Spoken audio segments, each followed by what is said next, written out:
Sa pagising ko, tila himig mo ang bungad ng araw ko. Pagmulat ng mata, Diyos ko, ito may muta pa ako. Teka, ano na nga ba? Sana ba papunta? Lungkot ng buhay ko'y talagang grabe na. Hanggang saan ba aabot ang panaginip ko? Sa isang babaeng umaalon ng kanyang buhok.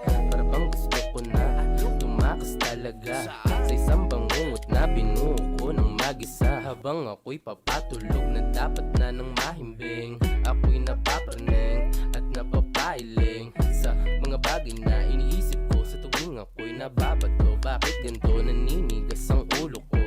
Tumayo na lang bigla ang aking buhok. Tila ba parang may isang babae na nakatayo sa sulok. At di na makagalaw ang aking nararamdaman. Na para bang may mahaplos na sa aking mga tiyan. Kasabay nito'y hawak ko ng isang mainit na isang tasang kape.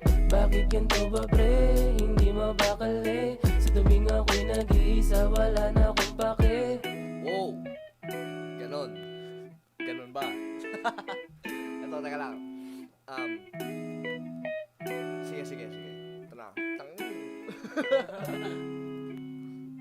Para kang bahaghari, sa liwanag iyong nadali. Kung hindi ikaw ang pinangako, mabuti na lang na maging isang pare. Sa kamandag na tagla ay grabe, wala sinabi. Mga babae sa karilakin kapag dumaan kasalanan ko na naman. Dahil naakit sa pula mo na labisan, na nakatitigas sa akin palagi. At sa pagdilat sa umaga, tinig mo ang panggising sa akin. Na parang pelikula, di na kailangan magsilima. Ikaw ang buong istorya, sabay boses mo ang nagsisilbi ng musika.